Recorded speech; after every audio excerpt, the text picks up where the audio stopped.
some significant businesses beginning to gradually relocate away from the city centre due to the problem of hijacked buildings, and you may add other issues there, crime, the grime in the inner city, just the ongoing state of disrepair in inner city Johannesburg. Recently, Anglo American donating its iconic building to a non-profit organization.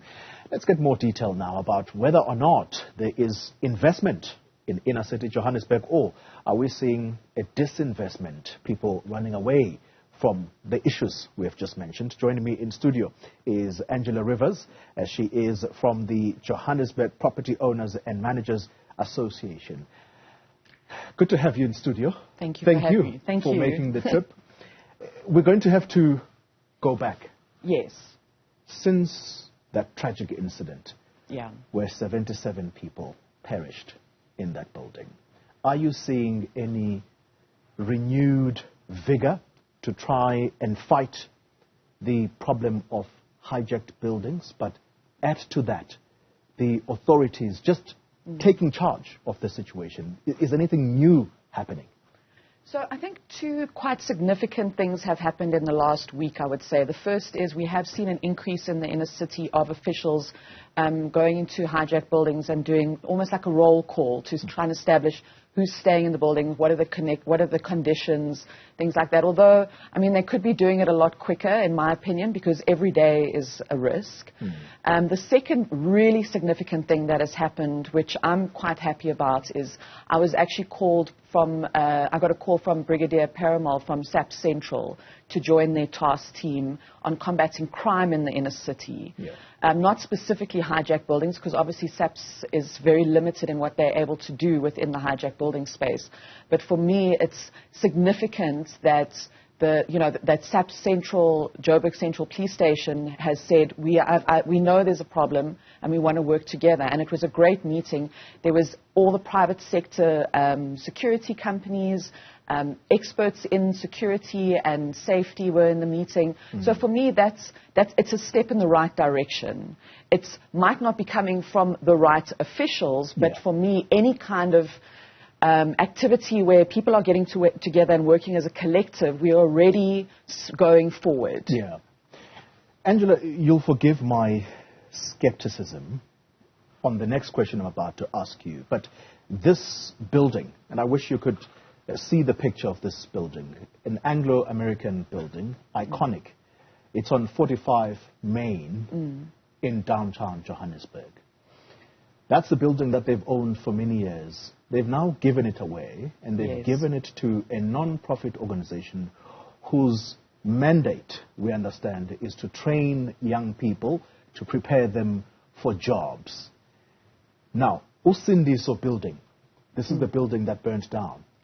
That was a building that was leased to a non-profit organization and whose main concern had to do with women who were victimized, and this was to take care of those women. I'm trying to make a link here to say that building ended up being hijacked. The NGO or NPO up and left.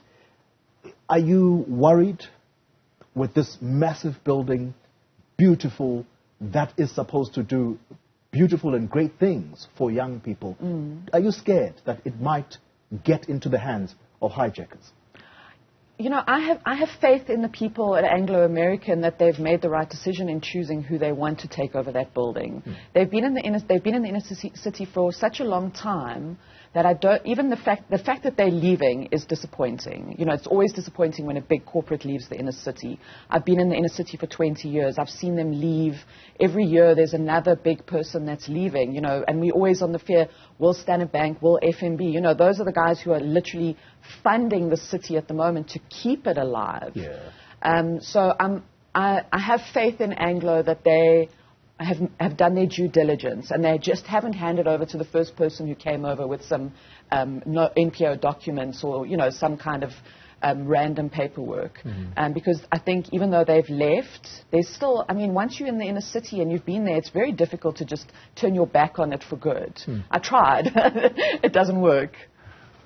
And linked to that question, is a question around whether or not we are seeing a disinvestment from big corporates, because, as you mentioned, the two big banks, they are the ones literally keeping that inner city alive. Is the fear that the more and more of these corporates abandoning inner city Johannesburg, is that going to be a problem going forward to try and rejuvenate inner city Johannesburg? So this is the issue. Within JPOMA, we have 55 developers that have invested over 10 billion plus into the inner city over the last 20 years. It's probably more than that. Yeah. So for them to walk away would mean that everything that they've pumped into the inner city was for nothing. What we are seeing, and this is where it's disappointing, is you see the young entrepreneurs coming into the inner city thinking, I'm going to buy a building and be a success, and they are the ones that are leaving. The big guys, they've got the money, they can kind of buy the buildings around, clean up the neighborhood, create a precinct. You know, they don't have unlimited funds, but they've already put so much in. The concern is we're losing this new generation that can come in and actually also reap on the success of the housing in the inner city, because it's designed for that at the moment. And that, the small guys, those are the job creators. At least that's what those who have been in the business of creating employment tell us. So if they are leaving, what are the reasons there? Are prices just too steep for them in order to maintain these buildings, or does it have to do with the socio-economic conditions, crime, grime, falling infrastructure? It's everything, from the billing, where you can't get your bills right, you can't log a call, it's impossible to get through to council half the time, to the lack of service delivery, the condition of the streets, your refuse not being picked up. You buy a building, you've got to wait 6-8 months for the building to be transferred to you while you wait for clearance certificates. So every single process along the way costs money to the person, to the developer. It can take up to 2 years to get a building and get it into a condition where you can rent it out. For that 2 years, you're paying the bank, but you're not making any money. And if the building's hijacked, you're even in a worse condition. Let's wind it down, Angela. Since that incident at Usindiso building, are you hopeful about that incident being a catalyst? I remember the president's words, actually, now that I'm casting my mind back to that incident. On that very same night, he says this is a wake-up call for us to do what we're supposed to do.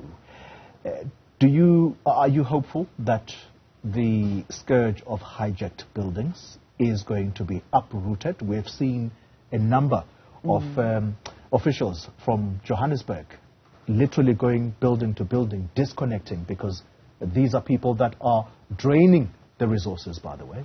Yes. I have to be hopeful. I don't have a choice. Unfortunately, I'm an optimist, and I will always look for the successes and the good. So I will keep pushing. But talk is cheap, and that is the bottom line. Talk is cheap, and until we see proper action, I will continue to be hopeful, but reserved hopeful, especially when it comes to the municipality.